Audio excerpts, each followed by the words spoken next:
பேரன்புமிக்க பெரியோர்களே, சங்கைக்குரிய அல்லாஹ்வின் நல்லடியார்களே, அல்லாஹ்வுடைய மகத்தான கிருபையினால் புனிதமிக்க ரமலான் மாதத்தினுடைய இந்த தொடர் சொற்பொழிவு நிகழ்வில் இன்றைய தினம் பொருளாதார தேடல் குறித்து இஸ்லாம் எனும் தலைப்பில் சில செய்திகளை பகிர்ந்து கொள்வதற்காக நாம் எல்லாம் இங்கே ஒன்று கூடியிருக்கிறோம். அன்பிற்கினிய சகோதரர்களே, பொருளாதாரம் என்பது மனித வாழ்வில் தவிர்க்க முடியாத ஒன்று. நம்முடைய வாழ்வாதார தேவைகளை பூர்த்தி செய்வதற்கும் நம்மை சார்ந்திருக்கக்கூடிய நம்முடைய குடும்பத்தினரின் தேவைகளை பூர்த்தி செய்வதற்கும், ஏன் இன்னும் சொல்லப்போனால் வணக்க வழிபாடுகளில் முனைப்பு காட்டுவதற்கும் கூட பொருளாதாரம் என்பது இன்றியமையாத ஒன்றாக இருக்கிறது என்பதை நாம் அறிந்திருக்கிறோம். சில பேர் நினைத்து வைத்திருக்கிறார்கள், வமா ஹலத்துல் ஜின்ன வல் இன்ஸ இல்லா லியஅ்புதூன், மனிதர்களையும் ஜின்களையும் என்னை வணங்குவதற்காகத்தான் படைத்தேன் என்று அல்லாஹ் சொல்லுகிற அந்த இறை வசனத்தின்படி வணக்க வழிபாடு மட்டும்தான் பிரதானம். வணக்க வழிபாடுகளை தவிர பொருளாதார தேடல் என்பது மார்க்கத்தில் அவ்வளவு முனைப்பு காட்டக்கூடிய காரியம் அல்ல என்று தவறாக விளங்கி வைத்திருக்கிறார்கள். இஸ்லாம் எப்படி நமக்கு தெளிவுபடுத்துகிறது என்றால், ஹலாலான வகையில் பொருளாதாரத்தை தேடுவதும் வணக்க வழிபாடுகளில் ஒன்று என்ற அளவிற்கு இஸ்லாம் சொல்லுகிறது. அல்லாஹு தஆலா திருக்குர்ஆனிலே என்னை வணங்குவதற்காகத்தான் மனிதர்களையும் ஜின்களையும் படைத்திருக்கிறான் என்றால், அந்த வணக்கத்தில் ஒரு பகுதியாக பொருளாதார தேடலும் அமைந்திருக்கிறது என்பதுதான் இஸ்லாத்தினுடைய பார்வை. இதை எப்படி நாம் புரிந்து கொள்கிறோம் என்றால், அல்லாஹு தஆலா திருக்குர்ஆனிலே சூரத்துல் ஜும்ஆ எனும் அத்தியாயத்திலே சொல்லுகிற போது, யா அய்யுஹல்லதீன ஆமனூ இதா நூதிய லிஸ்ஸலாத்தி மின் யௌமில் ஜும்ஆ ஃபஸ்அவு இலா திக்ரில்லாஹ், ஈமான் கொண்ட பெருமக்களே, ஜும்மாவுடைய தினத்தில் உங்களுக்கு அல்லாஹ்வின் ஞாபகப்படுத்துவதின் பக்கம் அழைப்பு விடுக்கப்பட்டால் இறைவனை திக்ர் செய்வதற்காக, நினைவுபடுத்துவதற்காக, வணங்குவதற்காக நீங்கள் விரைந்து செல்லுங்கள். வதருல் பை, அந்த நேரத்தில் வியாபாரம் உள்ளிட்ட எல்லா கொடுக்கல் வாங்கல்களையும் நீங்கள் முடித்துக் கொள்ளுங்கள் என்பதாக அல்லாஹு தஆலா சொல்லுவான். இதையெல்லாம் நாம் அறிந்திருக்கிறோம். இந்த வசனத்தினுடைய தொடரிலே அல்லாஹு தஆலா அதற்கு அடுத்து என்ன சொல்லுகிறான் என்றால், அந்த ஜும்மாவுடைய தொழுகை முடிவுக்கு வந்துவிட்டால், ஃபைதா குலியத்திஸ் ஸலாத்து ஃபன்தஷிரு ஃபில் அர்த் வப்தகு மின் ஃபضலில்லாஹ், ஜும்மாவுடைய தொழுகை உங்களுக்கு முடிவுக்கு வந்துவிட்டால், அதை நீங்கள் நிறைவேற்றி விட்டால் உடனடியாக நீங்கள் பள்ளிவாசலை விட்டும் அல்லாஹ்வை ஞாபகப்படுத்துவதற்காக வந்திருந்தீர்கள் அல்லவா, அந்த நிலையிலிருந்து உங்களை விடுவித்துக் கொண்டு இந்த பூமியிலே நீங்கள் பறந்து செல்லுங்கள், பரவி செல்லுங்கள். வப்தகு மின் ஃபضலில்லாஹ், அல்லாஹ்வுடைய அருள் எனும் பொருளாதாரத்தை நீங்கள் தேடுங்கள் என்பதாக அல்லாஹு தஆலா கட்டளையிட்டிருப்பதை பார்க்கிறோம். ஜும்மாவுடைய நேரத்தில் பாங்கு சொல்லப்பட்டு விட்டால் வியாபாரம் உள்ளிட்ட அனைத்து கொடுக்கல் வாங்கலும் தடை செய்யப்பட்டிருக்கிறது. அந்த நேரத்தில் எல்லாமே தடை செய்யப்பட்டிருக்கிறது. வியாபாரம் சம்பந்தமான பேச்சுவார்த்தைகள், ஒப்பந்தங்கள், அட்வான்ஸ் கொடுப்பது போன்ற எல்லா காரியங்களுமே ஜும்மாவுடைய பாங்கு சொல்லப்பட்டதிலிருந்து தொழுகை நிறைவு செய்யப்படுகிற வரை உள்ள அந்த மத்திய நேரத்தில் தடை செய்யப்பட்டிருக்கிறது என்பதை மார்க்கம் நமக்கு சொல்லித் தருகிறது. சில பள்ளிவாசல்கள்ல கூட பார்க்கிற நம்ம ஊர் சைடுல வெள்ளிக்கிழமைகள்ல பள்ளிவாசலுக்கு உள்ளேயே சில சிறு வியாபாரிகள் வியாபாரம் செய்யறத பார்க்கிறோம். தொப்பி, தஸ்பீஹ், மணி, அத்தர் போன்ற பொருட்களை வச்சுக்கிட்டு பள்ளிவாசலுக்கு உள்ளே வியாபாரம் செய்யறாங்க. ஆனால் அது முற்றிலும் தடுக்கப்பட்ட ஒரு காரியம் என்பதை நாம புரிந்து கொள்வதற்கு கடமைப்பட்டு இருக்கிறோம். ஏனென்றால் பள்ளிவாசல் என்பது வணக்கஸ்தலமாக பார்க்கப்படுகிறது. அல்லாஹ்வை நினைவு கூறுவதற்கான இடம்தானே தவிர அதில் வியாபாரத்திற்கு எந்த இடமும் இல்லை என்று மார்க்கம் தெளிவாக சொல்லி தந்திருக்கிறார். பள்ளியிலே யாராவது வியாபாரம் செய்தால் அல்லாஹ்வுடைய தூதர் எப்படி சொல்லி இருக்கிறார்கள் என்றால், உன்னுடைய வியாபாரத்தில் லாபம் இல்லாமல் அல்லாஹ் ஆக்குவானாக என்று நீங்கள் அவரை பார்த்து சொல்லுங்க. எல்லா நிலைகளிலேயும் தன்னுடைய சமூகத்திற்காக பிரார்த்தனை செய்த அல்லாஹ்வுடைய தூதர் பள்ளிவாசல்ல வச்சு வியாபாரம் செய்யறவனை பார்த்தா உன்னுடைய வியாபாரத்தை அல்லாஹ் ஒன்றுமில்லாமல் ஆக்குவானாக என்று துஆ செய்யுங்கள் என்று சொல்ல தந்திருக்கிறார். அந்த அடிப்படையில் பள்ளிவாசல்ல நம்ம ஊர் சைடு பார்க்கிறோம், சிறு வியாபாரிகள் இந்த மாதிரி தொப்பி அத்தரு போன்றவைகளை வச்சு ஜும்மாவுடைய பாங்கு சொல்லப்பட்டதற்கு பிறகும் பள்ளியில் வைத்து வியாபாரம் செய்த ஒரு சூழ்நிலை இருக்கிறது. ஆனால் இது முற்றிலும் ஹராமாக தடுக்கப்பட்டதாக இருக்கிறது என்பதை நாம் புரிந்து கொள்ள வேண்டும். தெரியாத செய்திகளை தெரிந்தவர்களுக்கு எடுத்துச் சொல்ல வேண்டியது நம்முடைய கடமையாக இருந்து கொண்டிருக்கிறது. ஆக அந்த நேரத்தில் தடை செய்யப்பட்டிருந்த வியாபாரம், பொருளீட்டுகிற அந்த முறை, தொழுகை முடிந்துவிட்டால் நீங்கள் உடனடியாக இந்த பூமியிலே பரவி செல்லுங்கள், அல்லாஹ்வுடைய அருள் எனும் பொருளாதாரத்தை நீங்கள் தேடுங்கள் என்பதாக அல்லாஹு தஆலா பொருளாதார தேடலுக்கு ஊக்கப்படுத்துவதை இந்த வசனத்தின் மூலமாக நாம் புரிந்து கொள்ள முடிகிறது. எந்த நேரத்தில் பள்ளிவாசல்ல இருக்கிறோமோ அந்த நேரத்தில் தான் இருக்கணும். ஒரே பள்ளிவாசல்ல இருந்துகிட்டு இருக்கக்கூடாது. குடும்பம் என்று நமக்கு இருக்கிறது, நமக்கென தேவைகள் இருக்கிறது, உன்னுடைய ஒவ்வொரு நஃப்சுகளுக்கும் நீ செய்ய வேண்டிய கடமை இருக்கிறது என்று இந்த மார்க்கம் நமக்கு சொல்லி தந்திருக்கிறது. பொருளாதார தேடல் என்பதும் அதுவும் வணக்க வழிபாடுகளில் ஒரு பகுதிதான் என்ற அளவிற்கு இஸ்லாம் நமக்கு வலியுறுத்தி இருப்பதை பார்க்கிறோம். பள்ளிவாசல்ல இருக்க வேண்டிய நேரத்தில் இருக்கணும், அதே நேரத்தில் பள்ளிவாசல்ல இருக்க வேண்டிய நேரத்தில் வெளியில நம்முடைய கவனங்கள் இருக்கக்கூடாது. இதே ஜும்மாவுடைய சமயத்தில் நடைபெற்ற நிகழ்வுதான். ஒரு நாள் பெருமானார் குத்பாவுடைய அந்த உரையை நிகழ்த்தி கொண்டிருக்கிற போது யமன் நாட்டிலிருந்து சில வியாபார பொருட்கள் மதீனாவிற்கு வருகிறது. அந்த நேரம் அப்படி வந்த காலகட்டம் என்பது மதீனாவிலே, அதாவது வியாபார பொருட்களுக்கு ரொம்ப தட்டுப்பாடு ஏற்பட்ட ஒரு காலகட்டம். அந்த நேரத்தில் யமன் நாட்டிலிருந்து ஒரு பெரிய வணிக குழுவினர் மதீனாவிற்கு சில பொருட்களை விற்பனை செய்வதற்காக வருகிறார்கள்.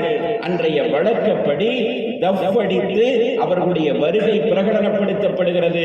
ஜும்மாவுடைய அந்த பிரசங்கத்தை கேட்டுக்கொண்டிருந்த நபித்தோழர்களில் பலரும் அந்த வணிக குழுவினருடைய வருகையை கேள்விப்பட்டவுடன் பெருமானாருடைய உரையை அப்படியே நிப்பாட்டி விட்டு எல்லாரும் ஓடிட்டாங்க.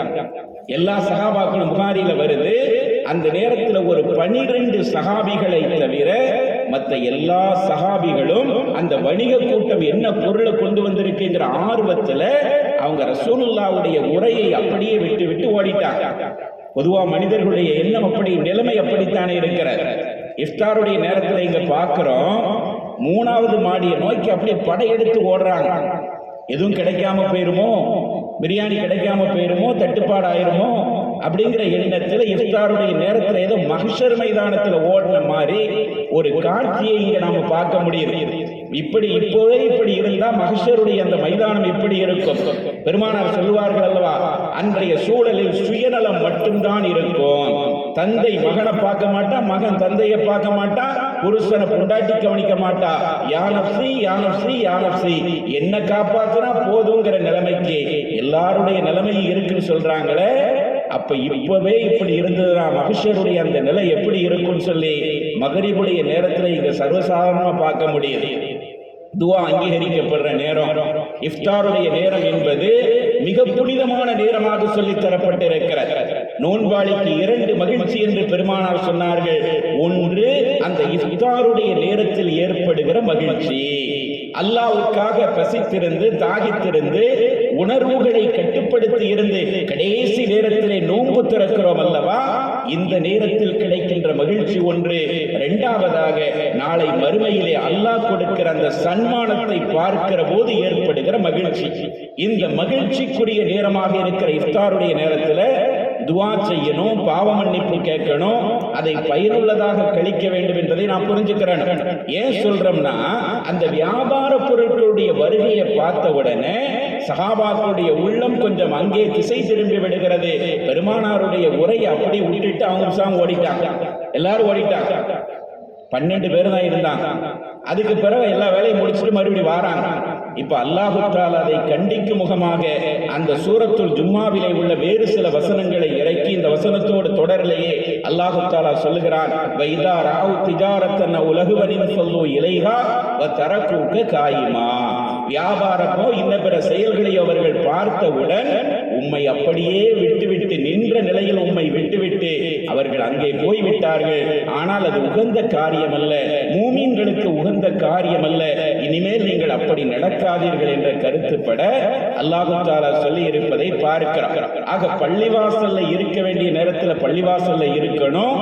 வெளியே போய் பொருளாதாரத்தை தேட வேண்டிய நேரத்தில் பொருளாதாரத்தை தேட வேண்டும் என்பதைத்தான் அல்லாஹ் தஆலா இந்த வசனத்துடைய தொடரிலே சொல்லுகிறான். ஃபைதா குலியத்தி ஸலாத்து ஃபன்தஷிரு ஃபில் அர்தி வப்தகு மின் ஃபضலில்லாஹ். தொழுகை முடிக்கப்பட்டுச்சுன்னா அதுக்கு மேல வேகமா நீங்க போங்க, போய் உங்களுடைய அந்த பொருளாதார தேடலில் நீங்கள் ஈடுபடுங்கள் என்று அல்லாஹ் தஆலா சொல்லி இருப்பதை பார்க்கிறோம். நபிகள் நாயகம் ஸல்லல்லாஹு அலைஹி வஸல்லம் அவர்கள் பொருளாதார தேடலை குறித்த இஸ்லாமிய பார்வை என்ன என்பதை தெளிவுபடுத்துகிற போது ஒரு இடத்தில் சொல்லுவார்கள், தலபு கஸ்பில் ஹலாலி ஃபரீலத்துன் பஅத ஃபரீலா. ஹலாலான சம்பாத்தியத்தை தேடுவது இருக்கிறதே, ஹலாலான அனுமதிக்கப்பட்ட வழிமுறையின்படி பொருளீட்டுகிற அந்த முறை இருக்கிறதே, அந்த பொருளாதாரத்தை தேடுவது இருக்கிறதே, அது தொழுகை, நோன்பு உள்ளிட்ட ஃபர்லான கடமைகளுக்கு பிறகு அதுவும் ஒரு கட்டாய கடமையாக இருக்கிறது. இதுதான் இஸ்லாத்தினுடைய பார்வை என்று பெருமானார் சொல்லுவார். எப்படி தொழுகை, நோன்பு உள்ளிட்ட அந்த கடமைகளை இபாதத்தாக பார்க்கிறோமோ, அதை நமக்குரிய கடமையாக பார்க்கிறோமோ, அந்த மாதிரியான ஒரு பார்வை பொருளாதார தேடலில் இருக்க வேண்டும். உனக்கென சில கடமைகள் இருக்கிறது, உன்னை நம்பி ஒரு குடும்பம் இருக்கிறது, உனக்கென சில விதிமுறைகள் இருக்கிறது, அதையெல்லாம் நீ நிறைவேற்ற வேண்டும் என்றால் நீ உழைத்து சம்பாதிக்க வேண்டும், யாருடைய தயவிலும் இருக்கக்கூடாது, பொருளாதாரத்தை தேட வேண்டும் என்ற கருத்துப்பட அல்லாஹ்வுடைய தூதர் சொல்லுகிறார்கள், அது ஃபர்லான கடமைகளுக்கு பிறகு அதுவும் ஒரு ஃபர்லாக இருக்கிறது. அதற்கடுத்து ரசூல் ஸல்லல்லாஹு அலைஹி வஸல்லம் அவர்களுடைய நடைமுறையை பார்க்கிறோம்.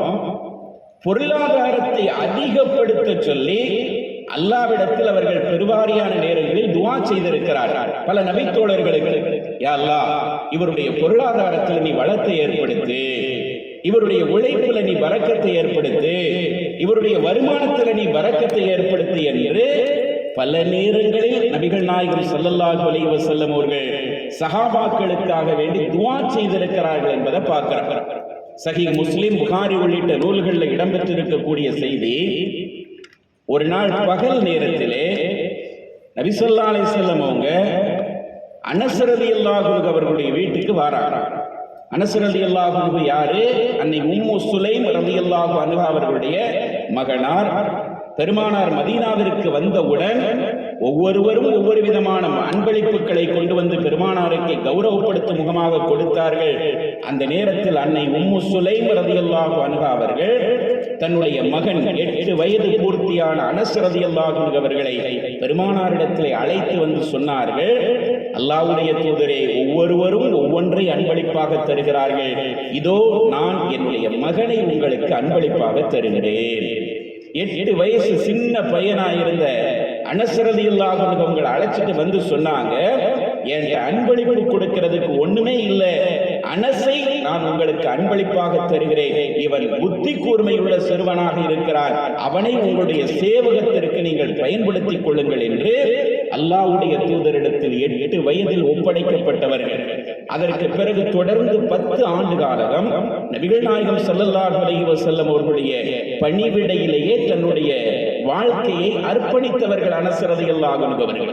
பெருமானாருடைய பண்புகளை பார்க்க வேண்டும் என்றால் அது அனஸ் ரலியல்லாஹு அன்ஹு அவர்களுடைய வாக்கு மூலத்திலிருந்து தெளிவாக தெரிந்து கொள்ளலாம் என்று சொல்லுகிற அளவிற்கு அவர்களோடு சதாவும் நெருங்கி இருந்த ஒரு நபித்தோழர் ஹஜ்ரத் அனஸ் ரலியல்லாஹு அன்ஹு அவர்கள். நட்பு என்பதையும் கடந்து குடும்ப ரீதியில் ரொம்ப நெருக்கமாக பெருமானார் அவர்களுடைய குடும்பத்தோடு பழகி இருந்தாங்க.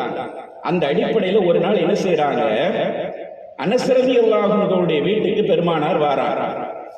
வந்த நேரத்தில் உம்மு சுலைம் ரலியல்லாஹு அன்ஹா அவங்க பெருமானாரை ரொம்ப மரியாதையோடு வரவேற்று அவங்கள வீட்டில் அமர வச்சு அவங்களுக்கு முன்னாடி கொஞ்சம் பேரிச்சம்பழத்தையும் ஒரு சின்ன பாத்திரத்துல கொஞ்சம் நெய்யையும் கொண்டு வந்து வைக்கிறாங்க. சாப்பிடுங்கள் யா ரசூலல்லாஹ். உடனே நபி ஸல்லல்லாஹு அலைஹி வஸல்லம் அவங்க சொன்னாங்க, இந்த பேரிச்சம்பழத்தையும் நெய்யையும் எடுத்துட்டு போயிருங்க, ஏன்னா இன்னைக்கு இன்னி சாயிமுன், நான் நோன்பு வச்சிருக்கிறேன். பெருமானார் அதிகமாக நஃபில் நோன்புகளை நோக்கிற வழக்கமுடையவங்களா இருந்தாங்க. அவங்களுடைய பொருளாதார நிலை ரொம்ப சாதாரணமானதாகத்தான் இருந்தது. ஹதீஸ்ல வருது, ஆயிஷா நாயகி சொல்லுவாங்க, சுபுகு தொழுதுட்டு வருவாங்க, எதுவுமே சாப்பிட்டிருக்க மாட்டாங்க. வந்த உடனே கேட்பாங்க, இன்னைக்கு வீட்டுல ஏதாவது இருக்கான்னு. இருந்தா அன்றைய தினம் நோன்பு வைக்காமல் இருப்பார்கள். ஒண்ணுமே இல்லைன்னு சொன்னா, அப்ப நான் இன்னைக்கு நோன்பு வச்சுக்கிறேன்னு சொல்லி அந்த நோன்பை தொடர்ந்து விடுவார்கள். இது பெருமானாருடைய வாழ்வில் யதார்த்தமாக நடந்தது என்று அன்னை ஆயிஷா ரலியல்லாஹு அன்ஹா அவர்கள் அறிவிக்கிறாங்க. அந்த அடிப்படையில் அன்றைய தினம் நஃபிலான நோன்பு நோற்றவர்களாக நபி அவர்கள் இருந்ததினால் உம்மு சுலைம் இடத்துல சொன்னாங்க, இதை தூக்கிட்டு போயிருங்க, நான் நோன்பு வச்சிருக்கிறேன், எதுவும் வேண்டான்ட்டாங்க. உடனே கொஞ்ச நேரம் இருந்தாங்க. இருந்துட்டு அந்த வீட்டுல ஒரு பகுதியில நின்று ரசூல் ஸல்லல்லாஹு அலைஹி வஸல்லம் அவங்க 2 ரக்காத் நஃபில் தொழுதாங்க.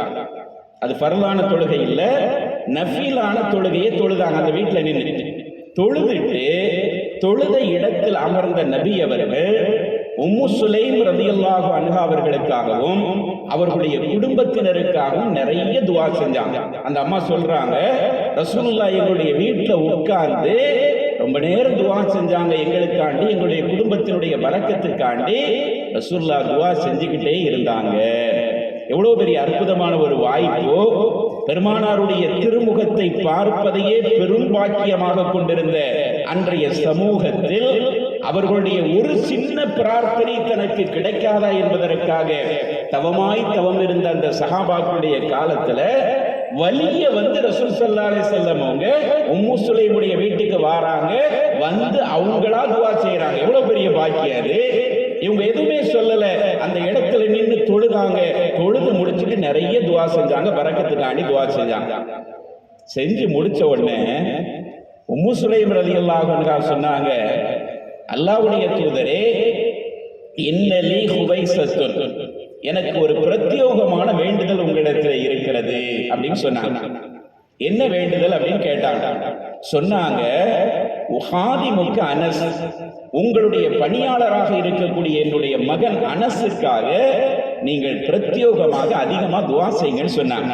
என் புள்ள அனஸ் இருக்கிறான், எப்போதும் உங்க கூடவே சதாவும் உங்களையே சுத்திக்கிட்டு இருக்கிறான், அவனுக்காண்டி நீங்க அதிகமா பிரத்யோகமா நீங்க துஆ செய்யணும். உம்மு சுலைமுடைய குடும்பத்துக்காண்டி துஆ செஞ்சாலே எல்லாரும் அதுல வந்துடுறாங்க. ஆனால் அந்த அம்மையார் சொன்னாங்க, தன் மகன் மீது உள்ள பாசத்தினால் அனஸுக்கு பிரத்யோகமா நீங்க அதிகமா துஆ செய்யணும்னு சொன்ன உடனே ரசூல் ஸல்லல்லாஹு அலைஹி வஸல்லம் அவங்க திரும்பவும் துஆ செஞ்சாங்க. அனஸ் ரலியல்லாஹு அன்ஹு அவங்களுக்காண்டி பிரத்யோகமாக துஆ செய்தார்கள். ஹதீஸ்ல எப்படி வருதுன்னா, மா தரக்க கைர ஆகிரத்தின் வலா துன்யா இல்லா தஆ. நபி ஸல்லல்லாஹு அலைஹி வஸல்லம் அவர்கள் அனஸ் ரலியல்லாஹு அன்ஹு அவர்களுக்காக வேண்டி செய்த அந்த பிரார்த்தனையில் உலகம் மறுமை சார்ந்த அத்தனை விஷயங்களையும் கேட்டார்கள். அந்த வாசகத்தை சுருக்கமா முடிச்சிட்டாங்க. உலகம் சம்பந்தமான, மறுமை சம்பந்தமான எல்லா நலவுகளையும் இறைவா நீ அனஸுக்கு கொடுன்னு துஆ செஞ்சாங்க. அல்லாஹ் தஆலா திருக்குர்ஆன்ல அப்படிதானே சொல்றான், ரப்பனா ஆத்தினா ஃபித் துன்யா ஹஸனா வ ஃபில் ஆখিরাতি ஹஸனா வ கினா அஸாபன்னார். இந்த மாதிரி ஒரு துஆ உலகத்திலே கிடையாது. இஸ்லாமிய வட்டத்துக்குள்ள நின்று பார்த்தா ரொம்ப சுருக்கமான துஆ தான், ஆனா எல்லாமே அதுல இருக்கு. இறைவா, இந்த உலக வாழ்க்கையில் எது நல்லதையோ அதை எங்களுக்கு நீ கொடு, மறுமை வாழ்க்கையிலும் எங்களுக்கு நல்லதையே கொடு, நரக நெருப்பில இருந்து எங்களை பாதுகாத்து. எல்லாமே முடிஞ்சிருக்கு. 3 வாசகம் தான். அந்த 3 வாசகங்களில் 1000 அர்த்தங்களை கொண்ட வாசகத்தை உள்ளடக்கியதாக நபிகள் நாயகம் ஸல்லல்லாஹு அலைஹி வஸல்லம் அவங்க எப்படி சொல்லி தந்தாங்களோ அதே மாதிரி அல்லாஹ்வுடைய வார்த்தைகள் நமக்கு சொல்லி தருகிறார். ஆக அந்த இடத்துல பெருமானார் ஸல்லல்லாஹு அலைஹி வஸல்லம் அவங்க அனஸ் ரலியல்லாஹு அன்ஹு அவர்களுக்கு உலகம் சார்ந்த, மறுமை சார்ந்த எல்லா நலவுகளுக்காக வேண்டியும் துஆ செஞ்சாங்க. துஆ செஞ்சுட்டு கடைசியாக அனஸ் ரலியல்லாஹு அன்ஹு அவர்களுக்கு என்ன துஆ செய்தார்கள் என்றால், அல்லாஹும்ம அக்ஸிர் மாலஹு வ வலதஹு வ பாரிக் லஹு. இறைவா இந்த அனசருக்கு அதிகமான குழந்தை பாக்கியத்தை கொடு. இளைஞர் அவங்க இருந்தாங்க. அப்போ 18 வயசுக்கு கீழே இருந்த அந்த இளைஞராக இருந்த அனசப்பா சொன்னாங்க, இந்த அனசுக்கு அதிகமான குழந்தை பாக்கியத்தை கொடு. அதே மாதிரி இவருடைய பொருளாதாரத்தில் அதிகமான வளத்தை நீ ஏற்படுத்து, அதிகமான பொருளாதாரத்தை கொடுனே துவா செஞ்சாங்க. அல்லாஹும் அக்ஸிர் மாலகு, இவருடைய பொருளாதாரத்தை நீ அதிகப்படுத்து. பொருளாதாரத்தை நிறைய தாண்டி இறைவனிடத்துல கேட்க கூடாதுன்னு சொல்லி நிறைய பேர் தப்பா நினைச்சிருக்கிறாங்க. ஆனா அல்லாஹ்வுடைய தூதர் கேட்டாங்க, அனசுக்கு குழந்தைகளையும் அதிகமாக கொடு, பொருளாதாரத்தையும் இவருக்கு அதிகமாக கொடு அப்படின்னு சொல்லிட்டு அதுக்கு அடுத்து செஞ்சாங்க, பாரிக்கலவோ, நீ கொடுத்ததில் பரக்கத்தை செய். அதான முக்கியம். காசு பணம் நிறைய இருக்கிறது முக்கியம் இல்ல, சொத்து சுகங்கள் நிறைய இருக்கிறது முக்கியம் இல்ல, அதுல பரக்கத்து இருக்கணும். நிறைய இருக்கு, கோடி கோடியா ஒருத்தர்கிட்ட இருக்கு, ஆனா பரக்கத்து இல்லைன்னா அந்த பொருளாதாரத்தை வச்சு எந்த பயனும் கிடையாது. ஒருத்தர்கிட்ட ஒண்ணுமே இல்லை, ஆனா நிம்மதியா வாழ்றாரு, எங்க படுத்தாலும் தூங்குறாரு, எந்த நோயும் இல்ல, தூங்க வேண்டிய நேரத்துல தூங்குறாரு, விழிக்க வேண்டிய நேரத்துல விழிக்கிறாரு, உழைக்கிறாரு, சம்பாதிக்கிறாரு, யாரையும் சார்ந்து இருக்காமல் இருக்கிறாருன்னா அதுதான் பரக்கத்தான வாழ்க்கை. நிறைய இருக்கு, சொகுசான வாழ்க்கை இருக்கு, ஆனா மாத்திரை போட்டா கூட தூக்கம் வர மாட்டேங்குன்னா அது என்ன பரக்கத்து? தூங்க வேண்டிய நேரத்தில் தூங்கணும்ல, சாப்பிட வேண்டிய நேரத்தில் சாப்பிடணும்ல, சாப்பிட விரும்புவதை சாப்பிட முடியாத நிலை, தூங்க வேண்டிய நேரத்தில் தூக்கம் வராத நிலை, எல்லாம் இருந்தும் நிம்மதி இல்லாத நிலை என்ற குழப்பத்தை இன்று கேட்கிறோமே, இது பரக்கத்தற்ற தன்மை என்று அல்லாஹ்வுடைய தூதர் தெளிவுபடுத்துகிறார்கள். அதனால் தான் அனஸ் ரலியல்லாஹு அன்ஹு அவர்களுக்கு துஆ செய்யும் போது இவருக்கு பொருளாதாரத்தை நிறைய கொடு, அதுல பரக்கத்தும் செய்யும் சொன்னாங்க. அதே மாதிரிதான் அனஸ் ரலியல்லாஹு அன்ஹு அவங்களுடைய வாழ்க்கை இருந்தது. நிறைய அவங்களுடைய சந்ததிகள் இருந்தாங்க பிற்காலத்துல. அதே மாதிரி செல்வ வளமிக்க சஹாபியாக அவங்க கடைசி காலகட்டம் வர வாழ்ந்தாங்கிறத பார்க்கிறோம். இங்க நாம சொல்ல வந்த செய்தி என்னன்னா, அல்லாஹ் தன்னுடைய திருமறையிலே ஜும்மாவுடைய தொழுகை முடிச்ச உடனே பொருளாதாரத்தை தேட புறப்படுங்க அப்படின்னு சொன்னா, அல்லாஹ்வுடைய தூதர் சொன்னாங்க, பொருளாதாரத்தை தேடுறது ஃபர்லான கடமைகளுக்கு பிறகு அதுவும் ஒரு கடமைன்னு சொன்னாங்க. மூன்றாவது கட்டமாக பொருளாதாரத்தை தேடி பிரார்த்தனை செய்திருக்கிறார்கள் என்பதிலிருந்து பொருளாதாரத்தை தேடுறது ஒண்ணு மார்க்கத்துல தடுக்கப்பட்டதில்லை.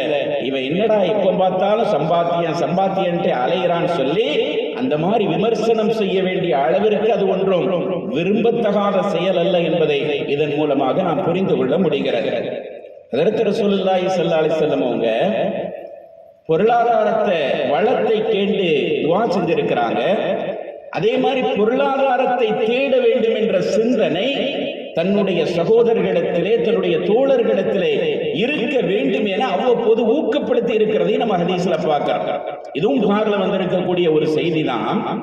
ஒரு நாள் ஹக்கீம் இப்னு ஹிஸாம் ரலியல்லாஹு அன்ஹு என்ற ஒரு சஹாபி, ரொம்ப வறிய நிலையில் இருந்தவர், ஏழை சஹாபி. இவர் பெருமானாரிடத்துல கேட்கிறாரு, அல்லாஹ்வுடைய தூதரே, எனக்கு பைத்துல் மால்ல இருந்து ஏதாவது உதவி பண்ணுங்கன்னு கேட்கிறார். அவர் அந்த மாதிரியான வறிய நிலையில் இருந்தவர். உடனே ஸல்லல்லாஹு அலைஹி வஸல்லம் அவங்க பைத்துல் மாலுடைய பொருள்ல இருந்து அவருக்கு ஒரு குறிப்பிட்ட அளவுக்கு கொடுக்கிறாங்க. அதை வேங்கின உடனே அவருக்கு திருப்தி வரல. இன்னும் கொஞ்சம் கொடுங்க யா ரசூலல்லாஹ் அப்படின்னு கேட்கிறாரு. ரெண்டாவது கொஞ்சம் கொடுத்தாங்க, அதுலயும் அவர் திருப்தி அடையல. இன்னும் கொஞ்சம் கொடுங்க யா ரசூலல்லாஹ் அப்படின்னு கேட்டாங்க. மூணாவதாவது ரசூலுல்லாஹ் கொடுத்தாங்க. ஆனா இவருடைய அந்த எதிர்பார்ப்பு இருக்கிறதல்லவா, நமக்கு இலவசமாக கிடைக்கிறது, பைத்துல் மாலிலிருந்து நமக்கு தரப்படுகிறது என்ற அந்த பொருளை அவர் எதிர்பார்க்கிற விதம் தவறு என்பதை அவருக்கு உணர்த்த வேண்டும் என்பதற்காக நபிகள் நாயகம் ஸல்லல்லாஹு அலைஹி வஸல்லம் அவர்கள் சொன்னார்கள், யா ஹிஸாம் இன்ன ஹாதல் மால ஹலிரத்துன் ஹுல்வத்துன், இந்த பொருளாதாரம் இருக்கிறதே, நீ எதிர்பார்க்கிற இந்த பொருளாதாரம் இருக்கிறதே, அது பசுமையானதும் இனிமையானதாகவும் இருக்கிறது. அதாவது சம்பாத்தியம் பண்ணாம ஏதாவது ஒரு வழியில் இலவசமாக கிடைக்கிற போது அது நம்முடைய இதயத்துக்கு ரொம்ப பசுமையானதாகவும் ரொம்ப இன்பமானதாகவும் தான் தெரியும். நம்ம ஊர்ல பாக்குறோம்ல, ரேஷன் கடையில இலவச வேட்டி சேலை வழங்குறாங்கன்னா அதை வேங்குறதுக்கு ஒரு நாள் லீவ் போட்டு நம்ம ஆள் கியூல போய் நிற்பாங்க. அந்த ரேஷன் கடையில கொடுக்கிற சேலையையும் வேட்டியும் பார்த்தா யாரும் உடுத்த மாட்டாங்க, அதை விற்க தான் செய்யறாங்க. விற்கிறத வாங்குற வியாபாரி எவ்வளவுக்கு வாங்குறான்? 30 ரூபா 40 ரூபாய்க்கு வாங்குவான். ரெண்டையும் சேர்த்து பார்த்தாலே 80 ரூபா தான் ஆகும். அந்த 80 ரூபா ஜாமான வாங்குறதுக்கு நம்ம சகோதரர்களை பார்த்தா ஒரு நாள் லீவு போட்டு போய் அங்க போய் நிற்பான். கடைக்கு லீவு போட்டு வேலை பார்க்கிற இடத்துல லீவு போட்டு போய் அந்த இலவசத்தை வாங்குவாங்க. ஏன்னா அந்த இலவசமா ஒரு பொருள் கொடுக்கப்படும் போது அது எவ்வளவு இன்னும் வேணும் அப்படிங்கிற எண்ணம் தான் பரவலாக இருக்கிறது. ஒரு நாள் சம்பளம் அவனுக்கு 500 ரூபாய் இருக்கும். அந்த 500 ரூபாயை விட்டுட்டு இந்த 80 ரூபாய்க்கு போய் கியூல போய் நிற்பான். இதுதான் நம்முடைய எதிர்பார்ப்பு. அந்த மாதிரி ஒரு எதிர்பார்ப்போடு இன்னும் கொஞ்சம் வேணும்னு அவர் என்னாச்ச உடனே ஸல்லல்லாஹு அலைஹி வஸல்லம் சொன்னாங்க, இந்த பொருள் பசுமையானதாகவும் இன்பமானதாகவும் தான் இருக்கும். ஏதோ ஒரு வகையில இலவசமா வரும்போது நமக்கு அப்படிதான் தெரியும். ஆனா நீ தெளிவா புரிஞ்சுக்கோ, பொருளாதாரம் என்பது மனநிறைவோடு உனக்கு கொடுக்கப்பட்டால் அதில் பரக்கத் செய்யப்படும். ஆனால் மன நிறைவில்லாமல் உனக்கு அது வருவேயானால் அதுல எந்த விதமான பரக்கத்தும் இருக்காது. ஒருவன் சாப்பிடுகிறான், எவ்வளவுதான் சாப்பிட்டாலும் எப்படி வயிறு நிரம்பாத ஒரு உணர்வை அவன் பெற்றான் என்றால் அவனுடைய நிலைமை எப்படி இருக்குமோ அதே மாதிரிதான் எவ்வளவு வந்தாலும் இன்னும் வேணும் அப்படிங்கிற மாதிரியான ஒரு நிலையில கொண்டு போய் விட்டுரும். அதனால இந்த பழக்கத்தை நீ ஏற்படுத்தாத.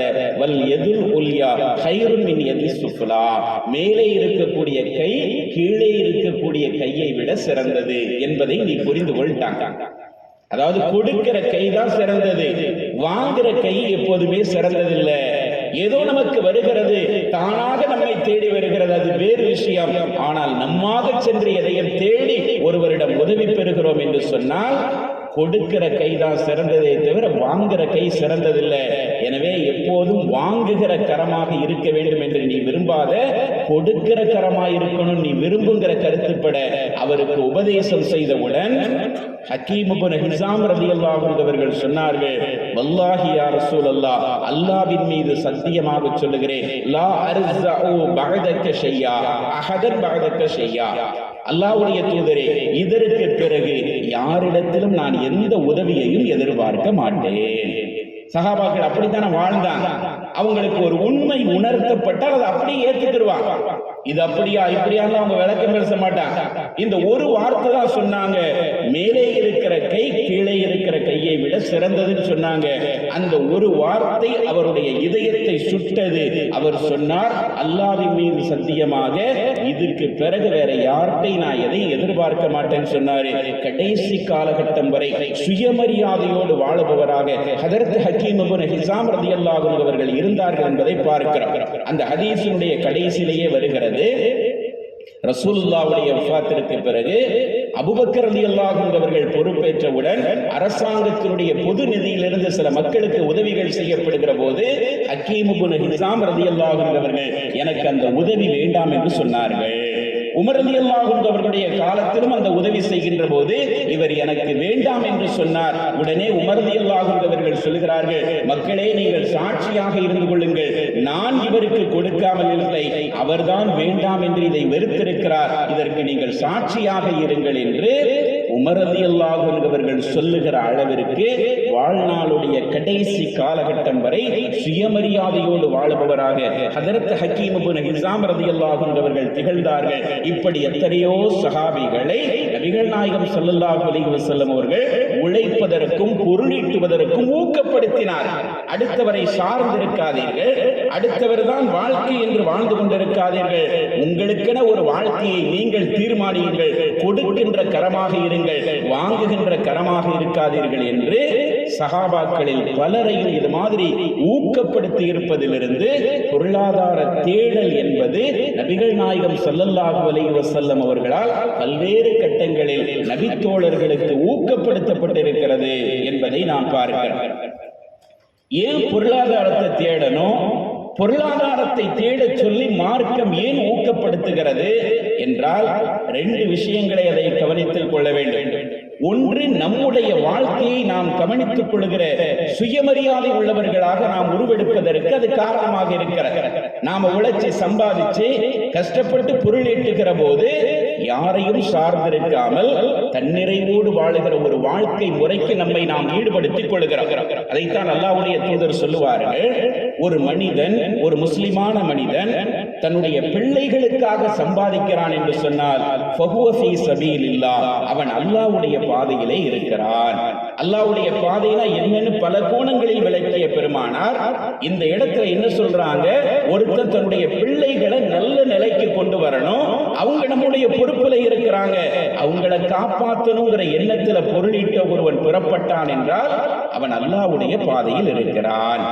அதே மாதிரி வயது முதிர்ந்த பெற்றோர்கள் அவனுக்கு இருக்கிறார்கள், அவனுடைய பொறுப்பில் இருக்கிறார்கள், அவர்களை காப்பாற்ற வேண்டும் என்பதற்காக ஒருவன் பொருளீட்டுவதற்கு சென்றான் என்று சொன்னால் அவனும் அல்லாஹ்வுடைய பாதையில் இருக்கிறான்.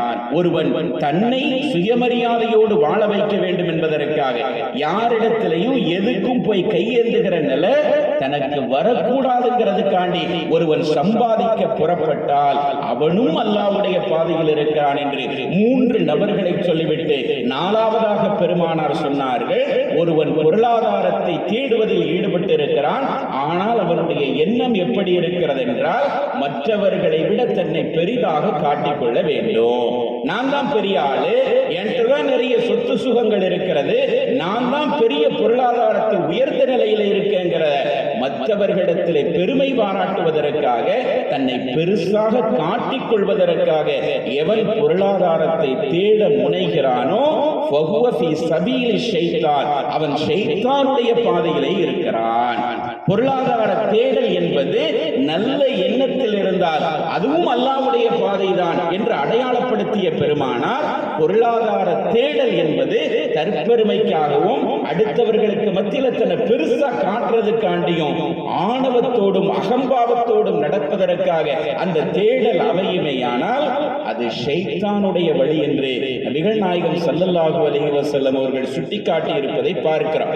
ஆக ஒரு மனிதன் சுயமரியாதையோடு வாழுவதற்கு பொருளாதார தேடல் என்பது ஒரு அவசியமாக இருக்கிறது. இது ஒரு காரணம். ஒரு சந்தர்ப்பத்தில் அம்ர் இப்னுல் ஆஸ் ரலியல்லாஹு அன்ஹு அவங்கள பெருமானார் அழைச்சிட்டு வர சொல்றாங்க. அவங்க வீட்டில் இருக்கிறாங்க. ஒரு யுத்தத்துக்கான தயாரிப்பு நடந்து கொண்டிருக்கிறது. அந்த நேரத்தில் ஒரு ஆளை அனுப்புறாங்க, அம்ர் இப்னுல் ஆஸ் ரலியல்லாஹு அன்ஹு அவங்கள அழைச்சிட்டு வாங்க, போருக்கான எல்லா ஏற்பாடுகளையும் செய்த நிலையில் அவரை வர சொல்லுங்கன்றாங்க. உடனே அதுக்கு தேவைப்படுற ஆயுதங்கள், ஆடை எல்லாத்தையும் எடுத்துக்கிட்டு அம்ர் இப்னுல் ஆஸ் ரலியல்லாஹு அன்ஹு அவங்க பெருமானாரை பார்க்கறதுக்காண்டி வராங்க. ரசூலுல்லாஹ் ஒலு செஞ்சுக்கிட்டு இருக்கிறாங்க. ஒலு செஞ்சுக்கிட்டு இருக்கிற ரசூலுல்லாஹ்வை அம்ர் இப்னுல் ஆஸ் நீங்க கூப்பிட்டு விட்டதுனால நான் வந்தேன்னு சொன்ன உடனே நபிகள் நாயகம் ஸல்லல்லாஹு அலைஹி வஸல்லம் அவர்கள் அல்லாஹ்வுடைய பாதையில் புறப்படுவதற்கு அழைப்பு விடுக்கப்பட்டவுடன் எல்லா ஏற்பாடுகளையும் உடனடியாக செய்து கொண்டு வந்த அம்ர் இப்னுல் ஆஸ் ரலியல்லாஹு அன்ஹு அவர்களை பார்த்தவுடன் சந்தோஷப்பட்டவர்களாக சொன்னார்கள், இன்னி உரீது அன் அபாஸக, இன்னி உரீது அன் அபாஸக அலா ஜைஷ், ஒரு போர் படையில் உன்னை அனுப்புவதற்கு நான் முடிவு செய்திருக்கிறேன். ஒரு போருக்கு ஒரு படை கிளம்பிக்கிட்டு நிக்கி, அந்த படையில உன்னை அனுப்புறதுக்கு நான் முடிவு செஞ்சிருக்கிறேன். அந்த போரிலே நீ கலந்து கொள்ளுகிற சமயத்தில் அல்லாஹ் தஆலா எந்த விதமான ஆபத்தும் இல்லாமல் உன்னை திருப்பி வருகிற ஒரு சூழலை உனக்கு ஏற்படுத்துவான். 2வதாக அதிகமான போர் செல்வங்கள் கிடைக்கக்கூடிய ஒரு சூழலை அல்லாஹ் உனக்கு ஏற்படுத்துவான். பெருமானார் முன்கூட்டியே சொல்லிட்டாங்க, இந்த யுத்தத்துல உனக்கு எந்த ஆபத்தும் நடக்காது, நீ போர்ல கலந்துகிட்டு எந்த ஆபத்தும் இல்லாம மீண்டும் மதீனாவிற்கு வருவாய். 2வதாக அதிகமான போர் செல்வங்கள் கிடைக்கிற ஒரு சூழல் இந்த யுத்தத்திலே உனக்கு ஏற்படும் என்று சொல்லிவிட்டு நபிகள் நாயகம் ஸல்லல்லாஹு அலைஹி வஸல்லம் அவர்கள் கடைசியாக சொன்னார்கள், வ அர்கபு லக மினல் மாலி ரஹபத்தன் சாலிஹா, உன்னுடைய பொருளாதார நிலை சற்று உயர வேண்டும் என்று நான் விரும்புகிறேன் என்று சொன்னாங்க. அம்ர் இப்னுல் ஆஸ் ரலியல்லாஹு அன்ஹு அவங்களை பார்த்து, போர்க்களத்துக்கு அவர் அல்லாஹ்வுடைய பாதையில புறப்பட்டு வந்திருக்கிறாரு, எதையுமே எதிர்பார்த்து வரல. ஆனா பெருமானார் ஸல்லல்லாஹு அலைஹி வஸல்லம் அவங்க எப்படி சொன்னாங்க, யுத்தத்துக்கு போயிட்டு பாதுகாப்பா திரும்பி வருவீங்க, அது மட்டும் இல்லாம நிறைய போர் செல்வங்கள் கிடைக்கும், உங்களுடைய பொருளாதார நிலை உயரும் என்று நான் எதிர்பார்க்கிறேன், அதை நான் விரும்புகிறேன் சொன்னாங்க. உடனே அம்ர் இப்னுல் ஆஸ் ரலியல்லாஹு அன்ஹு அவங்களுக்கு கொஞ்சம் தர்ம சங்கடமா போயிட்டு, என்னடா இது, அல்லாஹ்வுடைய பாதையில நாம எதை எதிர்பார்க்காம புறப்பட்டு வந்திருக்கிறோம். ரசூலுல்லாஹ் சொல்றாங்க, உன்னுடைய பொருளாதார நிலை சற்று உயரும், அதை நான் எதிர்பார்க்கிறேன், விரும்புகிறேன் சொல்றாங்களேன்ட்டு. அவங்க சொன்னாங்க, அல்லாஹ்வுடைய தூதரே, அல்லாஹ்வின் மீது சத்தியமாக சொல்லுகிறேன், இந்த மார்க்கத்தை நான் ஏற்றுக்கொண்டது பொருளாதாரத்திற்காக நான் ஏற்றுக்கொள்ளவில்லை, அல்லாஹ்வுக்காகவும் அல்லாஹ்வுடைய ரசூலுக்காகவும் இந்த மார்க்கத்தை ஏற்றிருக்கிறேன். அதற்காகத்தான் இந்த போர்க்களத்திற்கு கலந்து கொள்வதற்கு நான் வந்திருக்கிறேன் என்று சொன்னவுடன் நபிகள் நாயகம் ஸல்லல்லாஹு அலைஹி வஸல்லம் அவர்கள் சொன்னார்கள், நிஅமல் மாலு ஸாலிஹு லிர்ரஜுலி ஸாலிஹி. பொருளாதாரம் என்பது நல்ல மனிதர்களுடைய கரங்களில் கிடைப்பது அந்த பொருளாதாரத்துக்கு நல்லதுன்னு சொன்னாங்க. நல்ல மனுஷனுடைய கையில பணம் கிடைக்கிறது, பொருளாதாரம் கிடைக்கிறது, அதுவும் ஒரு நல்ல காரியம்தான். அது அந்த பொருளாதாரத்துக்கு நல்லதுன்னு சொன்னாங்க. தவறான மனிதனுடைய கையில பொருளாதாரம் போய் சேரும் போதுதான் அது தவறான வழியில் அவனை வழிநடத்துவதற்கு காரணமாக அமைந்துவிடும். நல்ல மனிதர்களுக்கு கிடைக்கிற பொருளாதாரமும் நல்லதுதான். அதனால உனக்கு அல்லாஹு தஆலா பொருளாதார நிலையை உயர்த்தி தருவான். தந்தா அந்த பொருளாதாரத்தை கொண்டு நல்லதுதான் நடக்கும். அதனால நான் அப்படி விரும்பினேன்னு சொன்னாங்க. அப்ப ஸல்லல்லாஹு அலைஹி வஸல்லம் அவங்க ரெண்டு விஷயத்தை சொல்றாங்க. ஒன்னு, ஹக்கீம் இப்னு ஹிஸாம் ரலியல்லாஹு அன்ஹு அவங்களுக்கு சொன்னதில இருந்து பொருளாதார தேடல் என்பதை இஸ்லாம் ஏன் ஊக்கப்படுத்துகிறது. முதலாவது விஷயம், சுயமரியாதையோடு வாழுவதற்கு அது அவசியமானதாக இருக்கிறது. யாரிடத்திலையும் போய் எதையும் எதிர்பார்க்க கூடாது. நாம இறந்ததுக்கு பின்னாடியும் கூட நம்முடைய வாரிசுகள் யாரிடத்திலையும் கையேந்துகிற நிலைக்கு வந்துடக்கூடாது. அப்படிங்கிற ஒரு சுயமரியாதை நிலைக்கு ஒரு மனிதனை கொண்டு செல்வதற்கு பொருளாதாரம் அவசியமாக இருக்கிறது. அதனால் அதை தேடுங்கள் என்று சொன்னாங்க. இது ஒரு காரணம். இரண்டாவது காரணம், இப்பொழுது ரசூலுல்லாஹ் சொல்றதுல இருந்து நல்ல காரியங்கள் நடைபெறுவதற்கு பொருளாதாரம் அவசியமானதாக இருக்கிறது. மார்க்க சம்பந்தப்பட்ட விஷயங்களை செயல்படுத்துவதற்கு கூட, மார்க்க ரீதியான எத்தனையோ கடமைகளை நிறைவேற்றுவதற்கு கூட பொருளாதாரம் அவசியமானதாக இருக்கிறது. எனவே நல்ல மனுஷனுடைய கையில பொருளாதார செழிப்பாய் இருந்ததுன்னா அந்த பொருளாதாரமும் பரக்கத்து நிறைந்ததாக இருக்கும். அதை கொண்டு நல்ல காரியங்கள் நிறைய நடக்கும். அதனால் நீ பணம் காசு வேண்டாம் நினைக்காதன்னு சொல்லி ஹஜ்ரத் அம்ர் இப்னுல் ஆஸ் ரலியல்லாஹு அன்ஹு அவர்களுக்கு நபிகள் நாயகம் ஸல்லல்லாஹு அலைஹி வஸல்லம் அவர்கள் ஊக்கப்படுத்தி இருப்பதை நாம் பார்க்கிறோம். அப்படித்தானே? பொதுவாகவே பணம்ங்கிறது, பொருளாதாரம்ங்கிறது ஒரு கத்தி மாதிரி. அந்த கத்தியை யார் கையில அது இருக்கோ அதை கவனிச்சு அதனுடைய நிலைமைகள் மாறும்.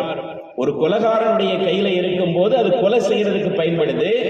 அதே நேரத்தில் ஒரு மருத்துவருடைய கையில இருக்கும் போது அது ஒரு உயிரை காப்பாற்றுறதுக்கு பயன்படுது. பொருள் ஒண்ணுதான், ஆனா யார்கிட்ட அது இருக்கோ அவர்களை கவனிச்சு அதனுடைய தன்மைகள் மாறும். அதே மாதிரிதான் பொருளாதாரம் என்பது மார்க்க கண்ணோட்டத்தில் அது ஒரு பொதுவாக தவறானது என்று நினைத்து விடக்கூடாது. பொருளாதார தேடலை இருக்கக்கூடாது என்று நினைத்து விடக்கூடாது. யாருடைய கையில் அது வந்து சேருதோ அதுக்கு தகுந்தபடி அதனுடைய நிலைமை இருக்கும். நல்லவங்களுடைய கையில வந்து சேரும் போது அதன் மூலமாக நற்காரியங்கள் நடைபெறுவதற்கு பொருளாதாரம் அவசியமானதாக இருக்கிறது என்ற அடிப்படையில் தான் நபிகள் நாயகம் ஸல்லல்லாஹு அலைஹி வஸல்லம் அவங்க இப்படி ஊக்கப்படுத்தி இருப்பதை பார்க்கிறோம். சஹாபாக்களுடைய காலத்துல எத்தனையோ நிகழ்வுகளை சொல்லலாம். நபி தோழர்களுக்கு கொடுக்கப்பட்ட அந்த பொருளாதாரம் மார்க்கம் சார்ந்த எத்தனையோ பணிகளுக்கு, மனிதநேயம் சார்ந்த எத்தனையோ பணிகளுக்கு, சமூக நலன் சார்ந்த எத்தனையோ காரியங்களுக்கு காலம் காலமாக பயன்படுகிற ஒரு நிலை பெருமானாருடைய காலத்தில் வாழ்ந்த அந்த நபி தோழர்களிடத்தில் இருந்த பொருளாதாரத்தின் மூலமாக ஏற்பட்டிருக்கிறது என்பதை பார்க்கிறோம். ஹஜ்ரத் உஸ்மான் ரலியல்லாஹு அன்ஹு சம்பந்தப்பட்ட ஒரு செய்தி சில பேர் கேள்விப்பட்டிருக்கலாம், சில பேர் கேள்விப்படாம இருக்கலாம். இருந்தாலும் கூட நினைவுபடுத்துறதுக்காண்டி சொல்றேன்.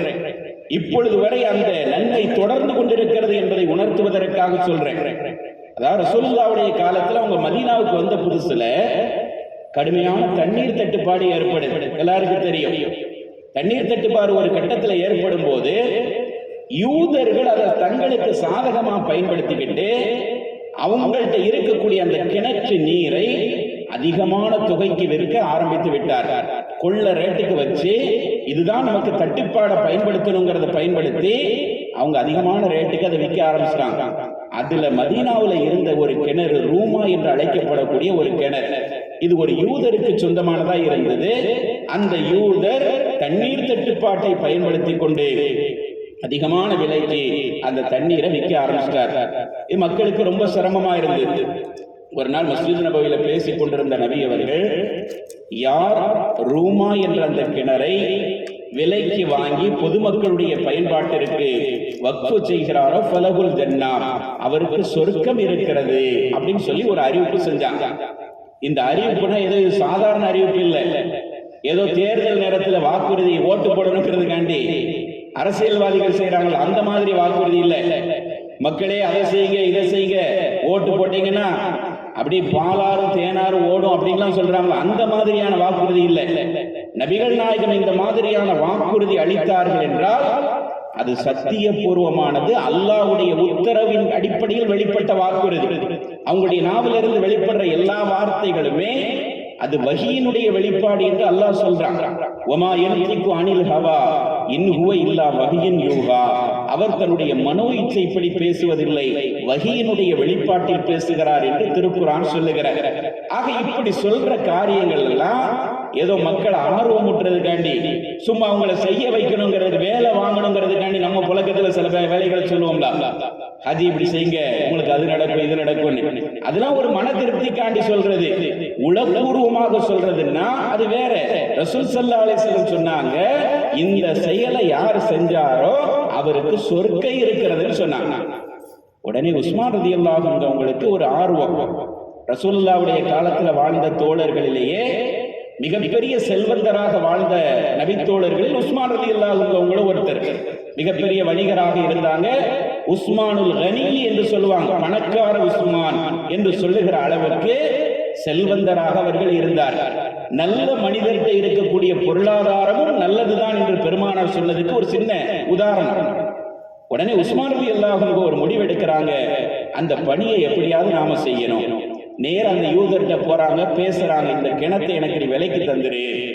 அவர் முடியாதுங்கிறார். இவங்க வந்திருக்கிற நோக்கத்தை புரிஞ்சுக்கிட்டு முடியாதுன்னு சொல்லி அவர் டிமாண்ட் பண்ண, இவர்கள் வற்புறுத்த, கடைசியில் அவர் ஒரு குறிப்பிட்ட தொகையை சொல்லி, வேண்டுமானால் முழுமையாக நான் விற்க மாட்டேன், ஒரு நாள் உங்களுடைய பயன்பாட்டுக்கு இருக்கட்டும், ஒரு நாள் என்னுடைய பயன்பாட்டுக்கு இருக்கட்டும், பாதி உரிமையை நான் விற்பனை செய்யறேன் அப்படின்னு சொல்லி ஒரு தொகையை சொல்றார். ரொம்ப அதிகமான தொகை தான். ஆனாலும் உஸ்மான் ரலியல்லாஹு அன்ஹு அதை கொடுத்து வாங்குறதுக்கு தயாராயிட்டாங்க, வாங்கிட்டாங்க. இப்ப ரசூலுல்லாஹ் சொல்றாங்க, அல்லாஹ்வுடைய தூதரே, ஒரு நாள் உரிமை நமக்கு கிடைச்சிருக்கு. அதாவது எப்படின்னா முறை வச்சு தண்ணி எடுத்துக்கிடுவாங்க. ஒரு நாள் உஸ்மான் ரலியல்லாஹு அன்ஹு அவர்களுடைய உரிமையில இருக்கக்கூடிய அந்த நாள்ல முஸ்லிம்கள் தண்ணி எடுத்துக்கிடுவாங்க இலவசமா. இன்னொரு நாள் யூதருடைய கட்டுப்பாட்டுல இருக்கும், அன்னைக்கு அவர் தண்ணியை விற்பனை செய்வார். இப்படி பாதி உரிமையை அவங்க வாங்கிட்டாங்க. அதுக்கப்புறம் கொஞ்ச நாள் கழிச்சது அந்த யூதனே முன் வந்து முழு உரிமையை நீங்க எடுத்துக்கொள்ளுங்கன்னு சொல்லி அதுக்கு ஒரு தொகையை சொல்ல, உஸ்மான் ரலியல்லாஹு அன்ஹு அந்த தொகையை கொடுத்து வாங்கியிருந்தாங்க. வாங்கி அதுக்கு பிறகு அதுல தண்ணி தட்டுப்பாடு வருது. அப்பமும் ரசூலுல்லாஹ் அறிவிக்கிறாங்க, மன் ஹஃபர பிஅர ரூமா ஃபலகுல் ஜன்னா, யார் இந்த கிணறை தூர்வாரி மீண்டும் மக்களுடைய பயன்பாட்டிற்கு உரியதாக கொண்டு வருகிறாரோ அவருக்கு சொர்க்கம் இருக்கிறதுன்னு சொன்ன உடனே அந்த பணியையும் இரண்டாவது முறையாகவும் தன்னுடைய சொந்த செலவுல அதற்கு உஸ்மான் ரலியல்லாஹு அன்ஹு செய்றாங்க. உங்களுக்கு சொர்க்கம் உண்டு என்று பெருமானார் வாக்குறுதி அளிச்சாங்க. அதுக்கு பிறகுதான் மதீனாவுல தண்ணீர் தட்டுப்பாடுங்கிறது நீங்கிடுது. ஆனா இன்னைக்கு இப்ப சொல்ல வந்த செய்தி என்னன்னா, இது ஒரு பழைய செய்தி, எல்லாரும் கேள்விப்பட்டிருக்கலாம். ஆனா அன்னைக்கு உஸ்மான் ரலியல்லாஹு அன்ஹு அவர்கள் வாங்கி வக்ஃபு செய்த அந்த கிணறு இன்று வரை உயிரோட்டமாக இருக்கிறது என்பதுதான் புரிந்து கொள்ள வேண்டிய ஒரு செய்தி. அன்னைக்கு அவங்க உளப்பூர்வமா இஹ்லாஸான முறையில் அந்த நல்ல சம்பாத்தியத்திலிருந்து செலவு செய்து வாங்கினார்கள் அல்லவா, அல்லாஹ்வுடைய பாதையிலே சொர்க்கத்தை ஆதர வைத்தவர்களாக கொடுத்தாங்கள் அல்லவா, அந்த கிணறு இன்னைக்கு வரை இருக்கு. இப்ப உம்ரா போயிட்டு வந்தவங்கள்ட்ட கூட நீங்க கேட்டு பாருங்க, சில குரூப்புகள் அந்த இடத்தெல்லாம் கூட்டிட்டு போய் காட்டுறாங்க, ரூமா கிணறுங்கிறது இதுதான். இன்னைக்கு அதனுடைய நிலைமை எப்படி இருக்குன்னா, அந்த கிணற்றை சுற்றி ஒரு 1500 பேரித்த மரங்கள் நடப்பட்டு ஒரு செழிப்பான தோட்டமாக அது பராமரிக்கப்பட்டு வருகிறது. சவுதி அரசாங்கத்தினுடைய வேளாண் அமைச்சகத்தின் கீழ் அந்த பகுதி பராமரிக்கப்பட்டு வருகிறது. அதுல இருந்து வரக்கூடிய வருமானத்தை சவுதி அரசாங்கம் இப்பொழுது என்ன செய்கிறது என்றால், உஸ்மான் ரலியல்லாஹு அன்ஹு அவர்களுடைய பெயர்ல ஒரு வங்கி கணக்கை தொடங்கி அதுல போய் அந்த வருமானத்தை டெபாசிட் பண்றாங்க. அந்த 1500 மரத்துல இருந்தும் இந்த பரக்கத் பொருந்திய கிணற்றின் மூலமாக நீர் பாய்ச்சப்படுகிற அந்த தோப்பில் இருந்து வருகிற வருமானத்தை 2 பகுதியா பிரிக்கிறாங்க. உன்னை ஏழைகளுக்கும் அனாதைகளுக்கும் தர்மம் செய்யறதுக்கு பிரிச்சுட்டு மீதி பாதி பகுதியை உஸ்மான் ரலியல்லாஹு அன்ஹு அவர்களுடைய பெயரில் தொடங்கப்பட்டிருக்கிற அந்த அக்கவுண்டில் அந்த பணம் செலுத்தப்படுகிறது. அப்படி செலுத்தப்பட்டு பல ஆண்டுகளாக நடைமுறையில் இருக்கிற இந்த செயல் இப்பொழுது கோடிக்கணக்கான ரூபாய்கள் அதில் சேர்ந்ததற்கு பிறகு இப்பொழுது சவுதி அரசாங்கம் என்ன செய்திருக்கிறது தெரியுமா? இப்போ 2-3 வருஷத்துக்கு முன்னாடி உள்ள தகவல், சவுதி அரசாங்கம் ஒரு முடிவுக்கு வந்தது. நிறைய தொகை அதிலே சேர்ந்து விட்டவுடன் மதீனாவிலே ஒரு குறிப்பிட்ட இடத்தை வாங்கி அங்கே 5 நட்சத்திர ஹோட்டலை கட்டி அது உஸ்மான் ரலியல்லாஹு அன்ஹு அவர்களுடைய பெயரிலேயே நடைமுறைக்கு இப்பொழுது வந்திருக்கிறது. அதிலிருந்து வருகின்ற வருமானத்தையும் பாதியாக எடுத்து பாதியை ஏழைகளுக்கும் அனாதைகளுக்கும் செலவு செய்துவிட்டு மீதி பாதியை மீண்டும் அந்த அவர்களுடைய வங்கி கணக்கிலே செலுத்தப்படுகிறது. இப்படி வருகிற வருமானம் ஒவ்வொரு ஆண்டும் எவ்வளவு வருகிறது என்பதை ஒரு மதிப்பிட்டு சொல்லுகிறார்கள். இந்திய ரூபாயினுடைய மதிப்பின்படி ஒரு ஆண்டிற்கு சுமார் 85 கோடி ரூபாய் வருமானம் வருகிறது. அந்த லாட்ஜில் இருந்து, அந்த ஹோட்டல்ல இருந்து 85 கோடி ரூபாய் அளவிற்கு வருமானம் வருகிறதா? வருமானம் வருவதை 2ஆக பிரித்து ஏழைகளுக்கு ஒரு பகுதியையும் மீதி பாதி பகுதியை உஸ்மான் ரலியல்லாஹு அன்ஹு அவர்களுடைய அக்கவுண்டிலேயும் செலுத்தப்படுகிறது. 1400 ஆண்டுகளுக்கு முன்பு அவர்கள் செய்த அந்த செயல் இன்று வரை உயிரோட்டமாக இருக்கிறது. இப்பொழுதும் உஸ்மான் ரலியல்லாஹு அன்ஹு அவர்கள் பணக்காரராகவே வாழுகிறார்கள். அவர்கள் வஃபாத் ஆகிவிட்டாலும் கூட வாழும் காலத்திலே எப்படி உஸ்மானுல் கனி என்று அழைக்கப்பட்டார்கள், அதே மாதிரி இப்பொழுதும் அவர்களுடைய பெயரில் தொடங்கப்பட்டிருக்கிற அந்த அக்கவுண்டில் கோடிக்கணக்கான ரூபாய்கள் இருக்கிறது. உஸ்மான் ரலியல்லாஹு அன்ஹு அவர்கள் வாழும் போதும் பணக்காரராகவே வாழ்ந்தார். இப்பொழுது மறைந்ததற்கு பிறகும் பணக்காரராகவே இருக்கிறார் என்று சொல்லுகிற அளவிற்கு அவர்கள் செய்த அந்த நற்காரியம் இன்று வரை உயிரோட்டமாக இருக்கிறது. அல்லாஹ்வுடைய தூதர் சொல்லி காட்டுவார்கள் அல்லவா, இதா மாத்தல் இன்சானு இன்கத அன்பு அமலுஹு, ஒரு மனிதன் இறந்து விட்டான் என்று சொன்னால் அவனுடைய அமல்கள் எல்லாம் அதோடு தடைபட்டு போய்விடுகிறது. ஆனால் 3 காரியங்களை தவிர என்று சொல்லிவிட்டு, ஒன்று அவனுக்காக வேண்டி துஆ செய்கின்ற அவனுடைய சந்ததிகள், நல்ல சந்ததிகளை நல்ல வாரிசுகளை ஒருவன் உருவாக்கி சென்றிருக்கிறான் என்று சொன்னால் அவன் இறந்து விட்டாலும் கூட அவர்கள் செய்கிற நற்கருமங்களின் கூலியில் ஒரு பகுதி அந்த தந்தைக்கு போய் சேர்ந்து கொண்டே இருக்கிறது. மரணமானதற்கு பிறகும் அந்த நன்மை சேருகிறது. 2ஆவதாக பயனளிக்கக்கூடிய கல்வியை ஒரு மனிதன் இந்த உலகத்தில் நிலைநாட்டி விட்டு சென்றான் என்றால் அவன் மூலமாக கல்வி அறிவை பெற்றவர்களுடைய அந்த நன்மைகளில் ஒரு பகுதி அவனுக்கு போய் சேர்ந்து கொண்டே இருக்கிறது. 3ஆவதாக சதக்கத்துன் ஜாரியா, நிரந்தரமான நன்மைகளை தரக்கூடிய தான தர்மங்கள், நிரந்தரமான பலனை தரக்கூடிய பொதுநல காரியங்களில் அவன் ஈடுபட்டான் என்று சொன்னால் அவன் இறந்ததற்கு பிறகு அதனுடைய நன்மைகள் அவனுக்கு போய் சேர்ந்து கொண்டே இருக்கிறது என்று சொன்னார்கள் அல்லவா. அது மாதிரி உஸ்மான் ரலியல்லாஹு அன்ஹு அவங்க வாழும் காலத்தில் செய்த நிறுவிய அந்த நற்செயல் இன்று அவர்கள் இல்லை என்றாலும் கூட அவர்களுக்கு நன்மைகளை சேர்த்து கொண்டே இருக்கிறது. எத்தனை ஏழைகள் அதிலிருந்து பலன் பெறுவார்கள், எத்தனை வயோதிகர்கள் பலன் பெறுவார்கள். அத்தனை பேருடைய அந்த துஆவும் பரக்கத்தும் நன்மைகளும் ஹஜ்ரத் உஸ்மான் ரலியல்லாஹு அன்ஹு அவர்களுக்கு போய் சேர்ந்து கொண்டே இருக்கிறது. இது மாதிரி நற்கர்மங்களை நற்காரியங்களை செய்ய வேண்டும் என்றால் அதற்கு பொருளாதாரம் தேவைப்படத்தானே செய்கிறது. பொருளாதாரத்தை எப்படி விலக்கி வைத்துவிட்டு ஒரு மனிதன் நற்காரியங்களில் ஈடுபட முடியும்? இஸ்லாத்தினுடைய கடமைகளில் ஒன்றாக சொல்லப்பட்டிருக்கிற ஜக்காத் என்ற கடமையை நிறைவேற்ற வேண்டும் என்றால் பொருளாதாரம் இருந்தால் தானே அந்த கடமையை நிறைவேற்ற முடியும் என்ற அடிப்படையில் வருகிற போது பொருளாதார தேடல் என்பதும் மார்க்கத்தினுடைய வரையறைகளுக்கு உட்பட்டதுதான். அதுவும் இபாதத் என்ற எல்லைகளுக்குள் வரக்கூடியதுதான் என்பதை நாம் இது போன்ற செய்திகளின் மூலமாக புரிந்து கொள்ள முடிகிறது. ஆக இஸ்லாமிய அடிப்படையில் பொருளாதார தேடல் என்பது ஊக்கப்படுத்தப்பட்ட ஒன்றாக இருக்கிறது என்பதை இந்த நிகழ்வின் மூலமாக நாம் புரிந்து கொள்கிறோம். நிறைய பொருளாதாரம் சார்ந்த இன்னும் பல செய்திகள் இருக்கிறது. இன்ஷா அல்லாஹ் நம்முடைய பொருளாதார தேடலை மார்க்கம் ஊக்கப்படுத்தி இருப்பதை போன்று நம்முடைய தேடல் எவ்வாறு இருக்க வேண்டும் என்பதற்கும் பல்வேறு வரையறைகளை மார்க்கம் நமக்கு சொல்லித் தந்திருக்கிறது. என்னென்ன வரைமுறைகளுக்கு உட்பட்டு பொருளாதார தேடல் இருக்க வேண்டும் என்பதை இன்ஷா அல்லாஹ் நாளைய நிகழ்வில் தெரிந்து கொள்ளலாம் என்று கூறி முடிக்கின்றேன். வாஹிர் தாவானா அல்ஹம்துலில்லாஹி ரப்பில் ஆலமீன். அஸ்ஸலாமு அலைக்கும் வரஹ்மத்துல்லாஹி தஆலா வபரகாத்துஹு.